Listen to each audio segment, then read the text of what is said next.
We also have some breaking inputs coming in. Modi 3.0's first cabinet meeting will take place at 5 p.m. today. First cabinet ministers meet post the oath ceremony.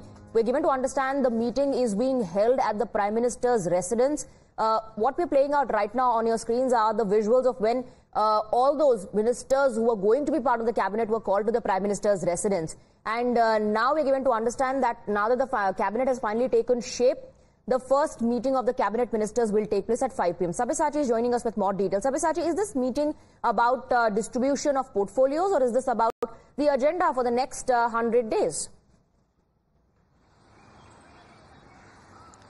Well, before the cabinet leaders meet at Prime Minister Narendra Modi's residence, it is likely that the cabinet distribution will take place before the cabinet allocation.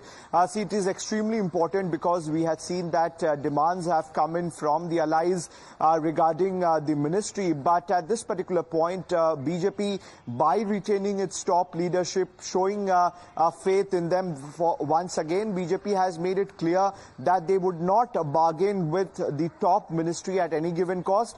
And ministries like railway, which is an extremely important talking point because the JDU has been showing interest in the Ministry of Railways time and again. Whether the Ministry of Railway will go with the ally or it will stay with the BJP, that is likely to be seen. But it will be an important meeting that would take place at Prime Minister Narendra Modi's residence today. It will be the first cabinet meeting, the newly cabinet that will be formed. At this particular time, the 71 leaders, including Prime Minister Narendra Modi, who had taken oath yesterday, we had seen that it is a blend of diversity and experience that has been put across by the BJP High Command. At this particular point, it will be extremely crucial that how the portfolio allocation takes place between the BJP and the allies. Sabyasachi, thank you very much for getting us the details. We'll connect with you again on breaking updates that are coming in on the first meeting of the cabinet that will take place at 5 p.m. today at the Prime Minister's residence. Let's take a look at the dynamics, the balancing act. The Modi government has carefully balanced the caste equation. Remember, yesterday when the cabinet was taking shape, these were the talking points, that the government will ensure that there's representation from all the castes, communities and regions as well. Now, there are 21 ministers who are from the general category. 27 of them are from OBC community. 10 Dalit ministers have also been named, along with 5 ministers from the ST community and 5 others from the minority community. So that's how the caste equation has been balanced in this particular cabinet. Let's also take a look at a detailed look, in fact, into how the Modi government has tried to represent leaders from all the castes and communities in this team, along with the representation coming in from the states. Let's take a look at that. Maharashtra, there are 6 berths. Who are the cabinet ministers? Nitin Gadkari, Piyush Goyal, Ramdas Athavale, Raksha Khadse, Pratap Rao Jadhav and Muralidhar Mohol.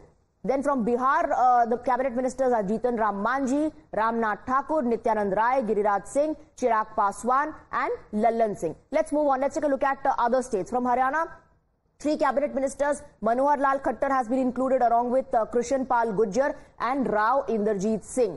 Then you have the national capital where there's just 1 cabinet minister, and that's Harsh Malhotra, who's found a place in the Modi 3.0 team.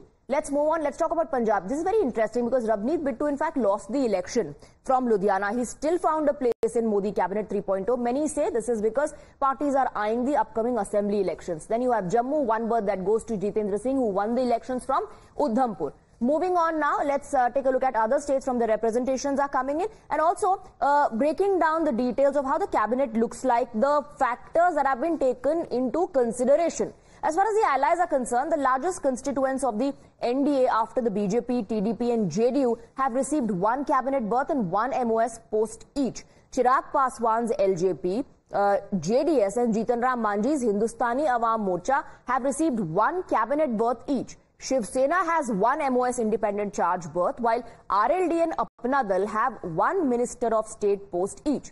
Chirag Paswan, Jitan Ram Manjhi, HD Kumaraswamy have found a place in the Modi cabinet, while Jayant Chaudhary has been given an MOS berth. How are you प्रधानमंत्री जी की सोच को धरातल पर उतारने के लिए पूरी ताकत से, पूरी ईमानदारी से हम सब प्रयासरत रहेंगे। चिराग जी, रामलाल पासवान जी लगातार लंबे समय तक मंत्री रहे, आज पिताजी की याद आई। हम वहीं बहुत ज्यादा, आज का दिन ऐसा है जब सबसे ज्यादा उनकी कमी महसूस हुई। थोड़ा पीछे, थोड़ा पीछे, बहुत मायने रखता है मेरे लिए। मेरे प्रधानमंत्री का प्यार, स्नेह और आशीर्वाद ही सबसे ज्यादा मायने रखता है। पद वगैरह की कोई लालसा नहीं।